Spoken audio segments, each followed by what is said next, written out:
कपिल शर्मा, एक ऐसा नाम जो कभी हर घर में हंसी का दूसरा नाम हुआ करता था, है ना? लेकिन आज आज वही नाम कंट्रोवर्सी से जुड़ गया है।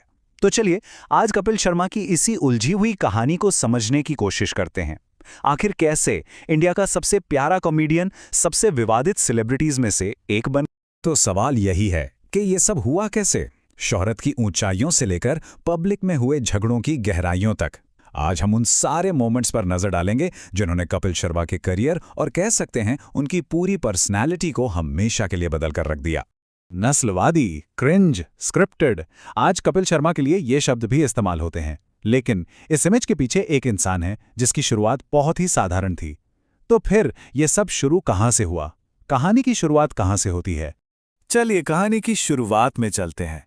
कपिल की स्टोरी एक टिपिकल अंडरडॉग की कहानी है। और सबसे मजेदार बात पता है क्या है? इसकी शुरुआत कॉमेडी से नहीं बल्कि म्यूजिक से हुई थी।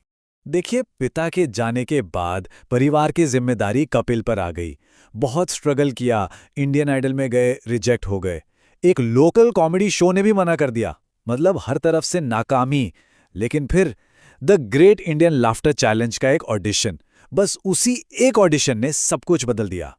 और वो सिर्फ शो जीते ही नहीं बल्कि साथ में मिले पूरे 10 लाख रुपए। सोचिए, उस जमाने में 10 लाख रुपए कितनी बड़ी रकम होती थी। ये उनके लिए एक लाइफ चेंजिंग मोमेंट था जिसने उनके करियर को एक नई उड़ान दी।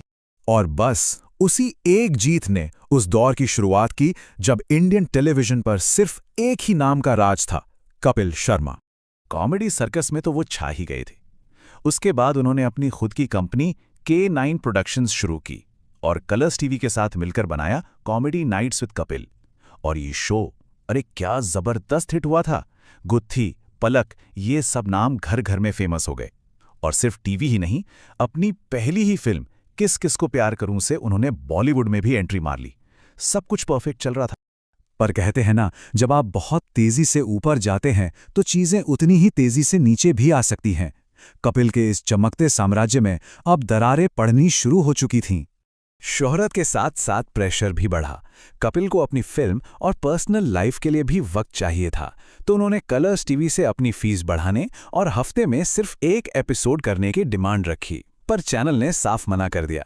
बात तब और बिगड़ गई जब कपिल एक दूसरे चैनल के शो पर चले गए। बस चैनल ने उन्हें कॉन्ट्रैक्ट तोड़ने का लीगल नोटिस थमा दिया। खैर, इसके बाद उन्होंने सोनी टीवी पर नया शो शुरू किया, द कपिल शर्मा शो, और अपनी सारी सेविंग्स अपनी दूसरी फिल्म फिरंगी में लगा दी। ये एक बहुत बड़ा रिस्क था, एक जुआ, और ये जुआ काम नहीं आया। फिल्म बॉक्स ऑफिस पर बुरी तरह फ्लॉप हो गई। अब सोचिए, एक तरफ लगातार शूटिंग का प्रेशर, दूसरी तरफ अपनी फिल्म का इतना बड़ा फेलियर। इन दोनों चीज़ों का असर कपिल पर बहुत बुरा पड़ा। वो एंग्जाइटी और डिप्रेशन के एक बहुत ही डार्क फेज में चले गए। और इसी पर्सनल उथल-पुथल के बीच पब्लिक में विवादों का एक ऐसा सिलसिला शुरू हुआ जिसने उनकी इमेज पर एक ऐसा दाग लगाया जो शायद कभी नहीं मिटेगा। सबसे पहले और शायद सबसे बड़ा विवाद सुनील ग्रोवर के साथ फ्लाइट में हुई वो लड़ाई।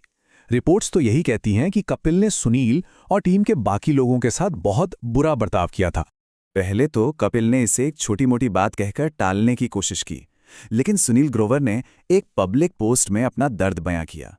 उन्होंने लिखा कि वो कपिल के बर्ताव से बहुत ज्यादा हर्ट हुए हैं। और बस वहीं पर गुत्थी और कपिल की उस आइकॉनिक जोड़ी का अंत हो गया। मेंटल प्रेशर तो था ही, और इसी बीच कपिल ने एक और बड़ी कंट्रोवर्सी खड़ी कर दी, और इस बार निशाना सीधे देश के प्रधानमंत्री पर था।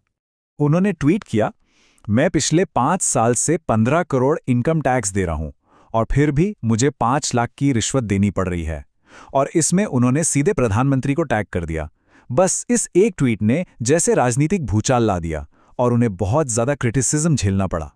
इसके बाद एक और मामला सामने आया। एक जर्नलिस्ट उनके बारे में लगातार नेगेटिव खबरें लिख रहा था।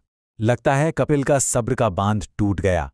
एक रिकॉर्डेड फोन कॉल लीक हुई जिसमें वो उस जर्नलिस्ट को गालियां दे रहे थे। उस कॉल में उन्होंने कुछ बहुत ही शॉकिंग और गलत बातें कहीं, जिसमें से एक थी, तेरी बेटी मेरे साथ होना चाहती है। कई लोगों के लिए ये उनके पब्लिक फॉल का सबसे निचला पॉइंट था।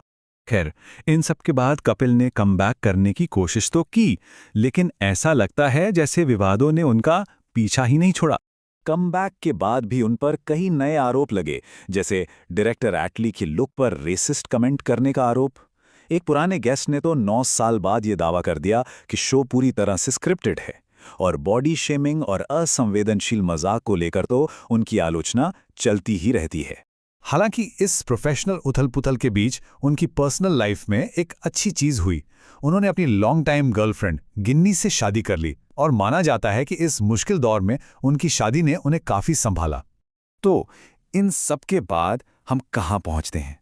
कपिल शर्मा की लेगेसी क्या है? ये कोई हीरो या विलन की सिंपल कहानी नहीं है।